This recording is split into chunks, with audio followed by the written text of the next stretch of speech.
probably like the beginning of last month, but I wasn't really frequent, really on top of streaming every day until just this last couple of weeks. So for the sake of pacing, I am not going to fight every group of these guys, but they circling around you. And you pull this badass move of jumping onto a moving train. What a boss. But yeah, I started streaming regularly a couple weeks ago, trying to maintain a pretty regular stream schedule, get that Twitch associate status, and interact with friends, fans, get a little bit of get a little more personal on it.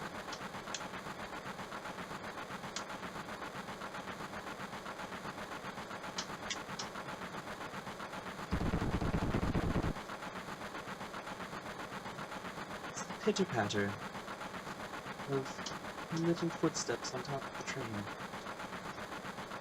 They're talking about you, how impressed they were with your performance, except for him. He thinks you're all assholes.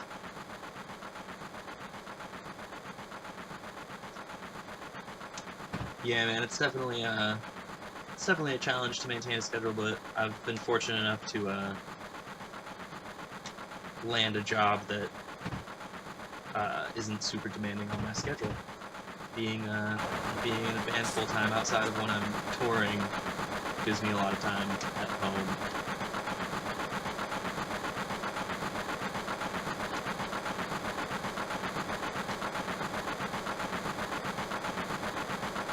Sorry I'm late as I fly in through this train door.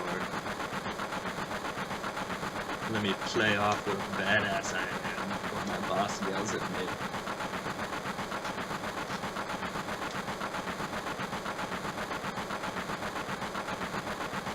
Alright. You know what, for the sake of a lot of stuff being up at the top of the screen, as much as I would love for you guys to know who I am and all my shit, I'm going to get rid of that. So you guys can read along with me. Yeah. Alright.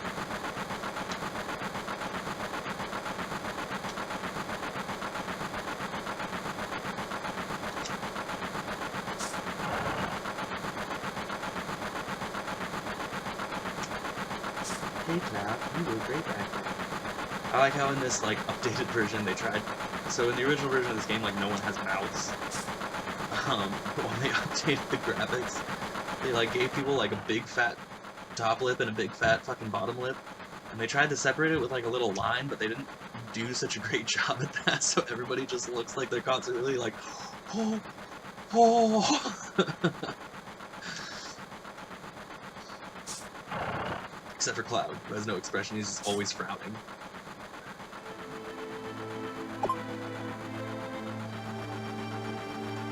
Last train out of Sector 8 station. Last stop is Sector 7, Train Graveyard. What a good name for a fucking train stop.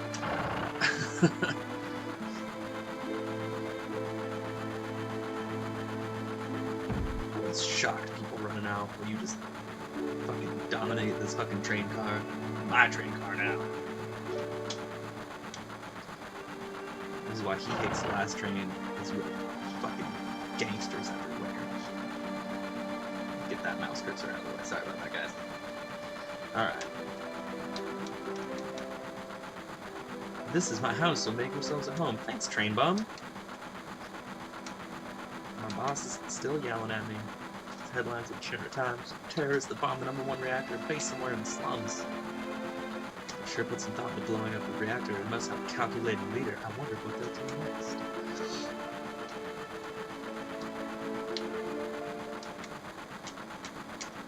Still yelling at me. Trains switch to security mode. So now I'm something famous. And me too. You're never gonna be famous, fatty. Yeah, of course I'll look at that with you, Jesse. So when I first played this game, I totally thought Jesse was a dude. But, you know, I guess clearly she's not. I mean, how can you tell, honestly, with with their giant paintbrush arms and shit. Don't even get me started.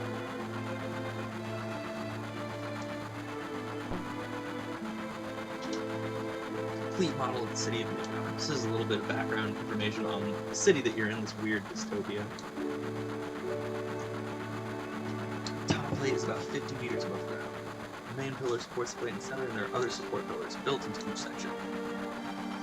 Number 1 reactor we blew up was in the northeastern section. There's 2, 3, all the way to number 8. So there's 8 reactors that provide Midgar with electricity. Each town used to have a name, but no one remembers them. Instead, we just refer to them by numbered sectors. That's how things turned out. So, you know, painting a really bleak fucking picture of this city that you're in. It's just like basically like a generator with people living in it. Route the train is on, route spirals around the major pillar, which should be coming around the center right now. The checkpoint has an ID sensor device. Checks the identities and backgrounds of each passenger on the train. It's linked up to the central data bank at Shinra headquarters. So not only does it show you that it's like super, like just shitty, awful, bleak city, but they have fucking pretty crazy technology. So you can kind of deduce, without them giving you a specific year, that this game takes place like in a fucking 80s future type scenario where there's like super high technology, but people are living like shit. Light means we're in the security check area. When the lights go off, you never know what kind of creeps will come out. Ooh, saucy.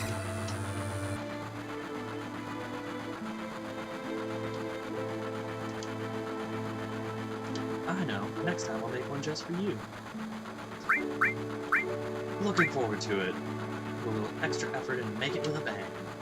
Alright. So then you try to walk through there. This guy's like, don't bother the other passengers, please. And then as you get over there, look. You can see the surface now. The city doesn't have no day or night. If that plate weren't there, we could see the sky. Timeless, floating city. Unsettlements. Dude, they're all such little emo kids, man. Fucking Final Fantasy protagonists. But you know what? I think that they all start off that way so that you kind of hate them. I think it's kind of genius as far as character development goes, I think. Is that it's like, so these characters all start off as these like super angsty, fucking just total emo bitches. And you kind of hate them. Like, you kind of like hate, like, why the fuck do I have to play as this person? Thank you for the follow, Sheepy. But yeah, you kind of like hate all these people when you first start playing as them. But then as the game goes on, their characters develop and they kind of stop being such total assholes and kind of develop into these like really lovable characters that have these like really deep personality traits, and like their experiences throughout the game like mold them, and you as the player then feel like kind of attached to that. Like you kind of feel like that character's development comes from your hard work when they started off as this like total piece of shit, you know. It's kind of genius. I think that it's really good game design and character development.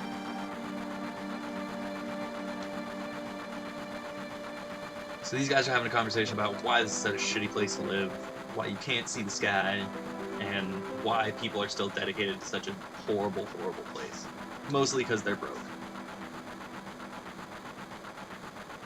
No one lives in the slums because they want to. It's like this train. You can't rent it anywhere except where its rails take it. Deep thoughts with Cloud Stripe.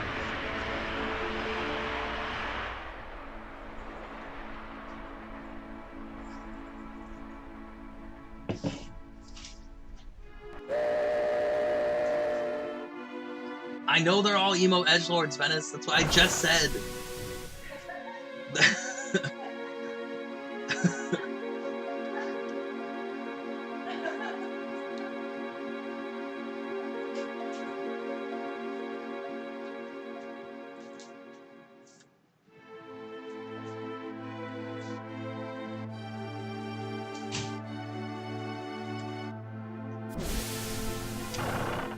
Get over here, Ollie is... I guess.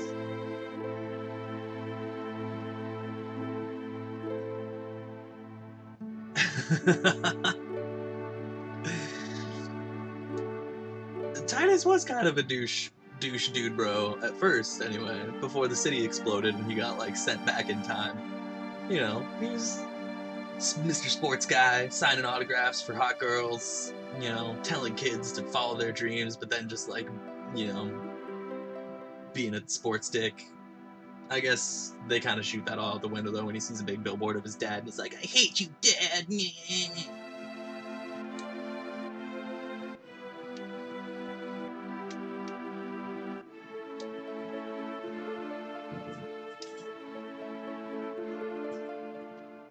Alright, save point right up here, save game real quick. Look at that dude, fucking... Can't tell if he's taking a piss or jerking off up there in the background. Probably the latter.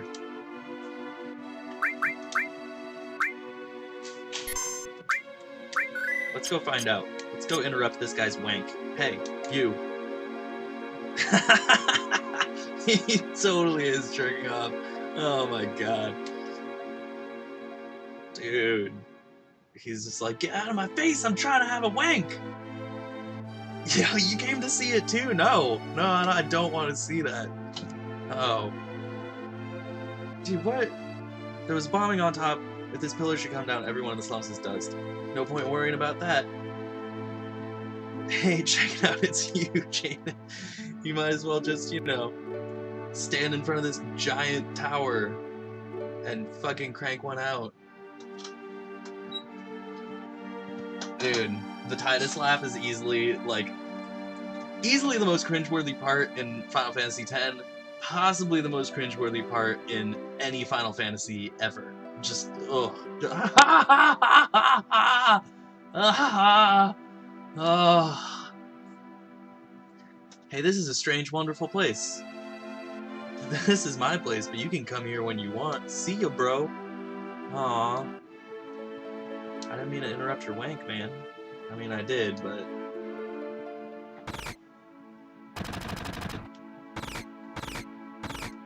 Go into this bar and shoot your gun. Chase out the patrons. This is our place now.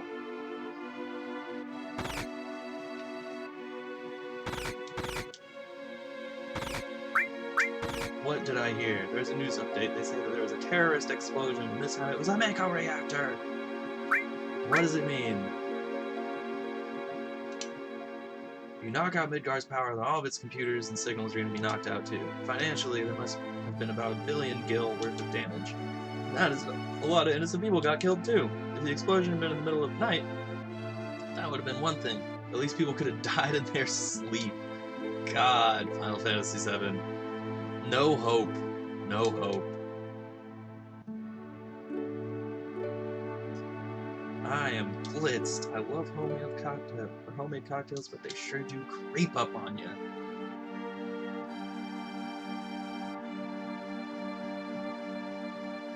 I've never played the Japanese version of Final Fantasy X. I've played the Japanese version of this one, of Final Fantasy VII, but, you know, without voice acting, it's a little bit dull as someone who doesn't read any Japanese.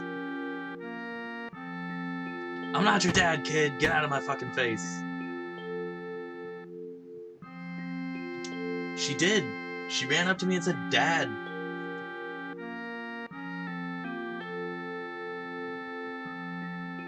Yeah, dude, 10-2 sucks. 10-2 doesn't only suck because of, like, the crappy battle mechanics and, like, the whole, like, you know, like, change outfits to change your abilities thing, which is just, like, fucking, god, just weeby as fuck, but, like, just the story sucked, and the fucking characters weren't likable, and everything about that game. Close second to worst Final Fantasy, other than 13. 13 is fucking trash. Did I fight with Barret? Yeah, I'm gonna lie to you. Flex, Cloud, flex. I should have known. He's always pushing people around, and you've always been in fights ever since you were little. Yeah, bitch. I'm tough. I'm tough as fuck. I'm so tough that I'm gonna name you Tifa. Alright, select. Flowers? How nice. You almost never see them here in the slums. But a flower for me? Oh, Cloud, you shouldn't have. So... I could give it to her, or I could give it to the little kid. Now these